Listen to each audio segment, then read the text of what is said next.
comment préparer ta reconversion en tant que blogueur formateur, donc formateur en ligne. Donc c'est ce que je vais t'expliquer dans cette nouvelle vidéo. Alors ce qu'il faut savoir, c'est que ça consiste à se reconvertir, mais tout en ayant un emploi. Donc là, j'insiste bien sur cet aspect-là parce que ça va te permettre de consacrer quelques heures par semaine à ce projet, tout en ayant la sérénité avec un emploi que tu occupes par ailleurs ou une activité qui te permet donc de faire face à tes frais quotidiens. Donc l'idée, c'est de comprendre que créer un blog pour devenir blogueur, ça va te permettre de te faire connaître. D'accord? Sur le net, tu vas générer du trafic, tu vas avoir des visites et tu vas pouvoir présenter tes savoir-faire, tes connaissances, ta passion, ton expertise. Mais pour générer du trafic et que ça devienne une activité viable, il va te falloir plusieurs mois, voire plusieurs années, c'est-à-dire qu'un blog commence à générer du trafic entre 1 an et 2 ans, et plus selon le temps que tu y consacreras. Donc en fait, plus tu y consacreras du temps, plus tu pourras donc produire du contenu pour alimenter ton blog, et plus tu vas générer du trafic.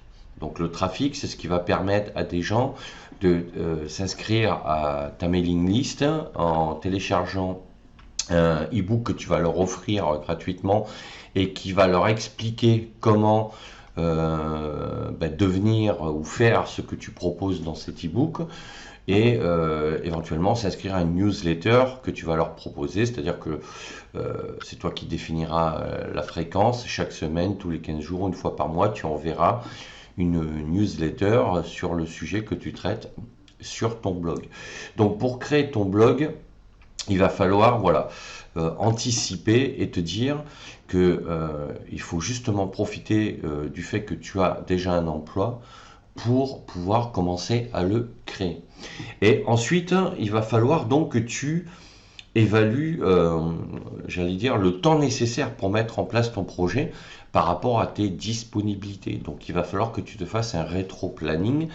Alors sans rentrer forcément dans le détail, mais que tu te dises par exemple, à partir d'aujourd'hui, voilà, je me donne 1 an, je me donne 2 ans, je me donne 3 ans pour créer mon blog de manière ludique mais sérieuse, en créant du contenu qui va faire que je vais commencer de cette manière-là à préparer mon activité. Et c'est à partir du moment où tu auras une audience, j'allais dire, assez conséquente, que tu vas pouvoir commencer à mettre en place ce que tu auras appris par la formation. Et c'est le deuxième point que l'on va voir maintenant.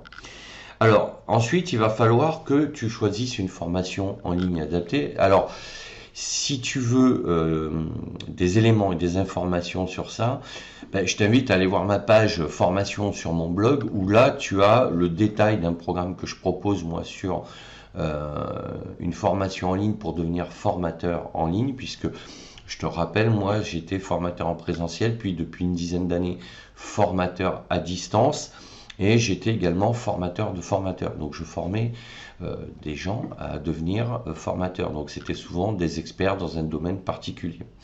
Donc tu regardes ce programme et ça te donnera déjà une idée.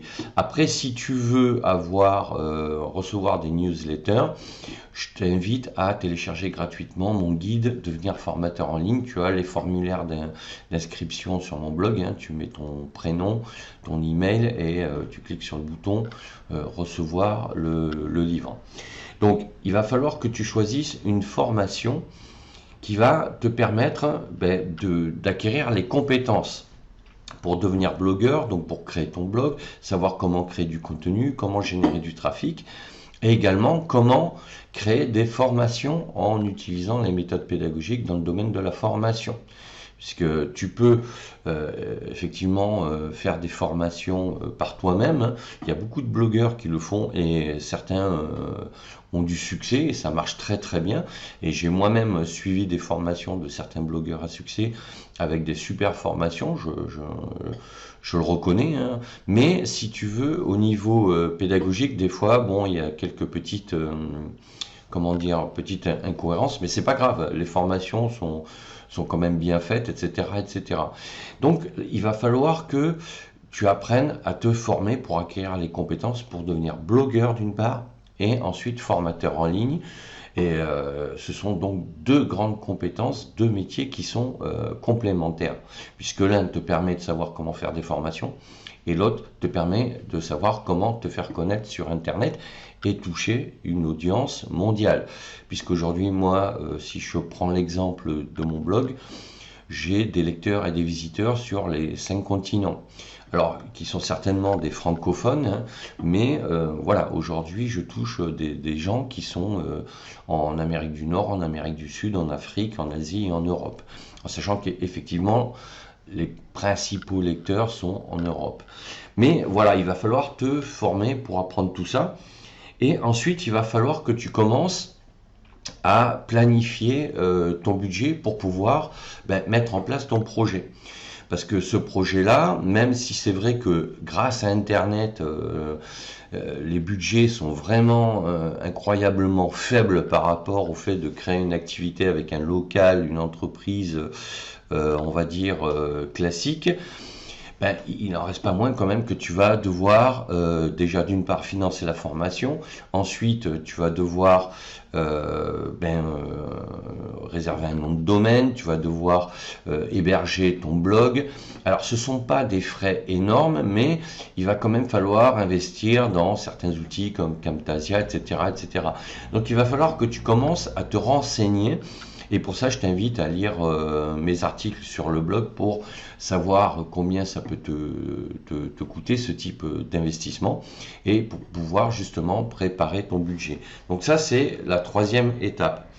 Et ensuite, il va falloir que tu maximises et que tu rentabilises, entre guillemets, l'efficacité de la formation.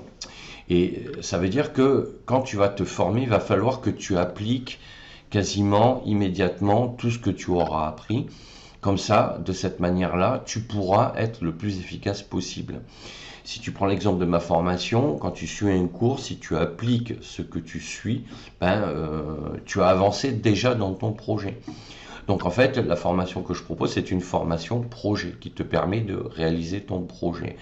Alors, ça c'est très très important parce que ça veut dire que le nombre d'heures que tu vas consacrer par semaine pour réaliser ton projet, il va aussi être déterminé par l'assiduité que tu auras par rapport à la formation. C'est-à-dire qu'il faudra que tu suives les cours, mais que derrière tu les appliques dans la foulée. Et ça veut dire qu'il va falloir que tu intègres cette disponibilité-là dans ton planning hebdomadaire. Donc ça, c'est le quatrième point que je voulais quand même préciser. Et ensuite, ce qu'il faut que tu comprennes, c'est que tout ça, ça va te demander donc d'anticiper.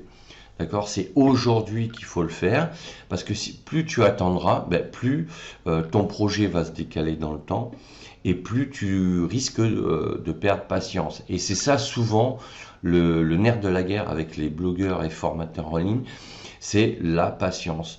Et c'est pour ça que ce que je te conseille fortement, moi, c'est de garder ton activité, d'avoir un emploi et d'en profiter pour réaliser ce projet dans ce cadre-là. Voilà ce que je voulais te dire aujourd'hui. Donc de toute façon, tu as toutes les informations dans la description de la vidéo. Tu peux t'inscrire à mon blog en téléchargeant gratuitement mon livre Devenir formateur en ligne. Et tu peux aller lire mes articles. Alors sur mon blog, tu as une barre de recherche en haut à droite dans laquelle tu peux saisir des mots-clés pour trouver des articles sur les sujets qui t'intéresseraient. Voilà, je te dis à bientôt pour d'autres sujets et d'ici là, porte-toi bien. Ciao, ciao.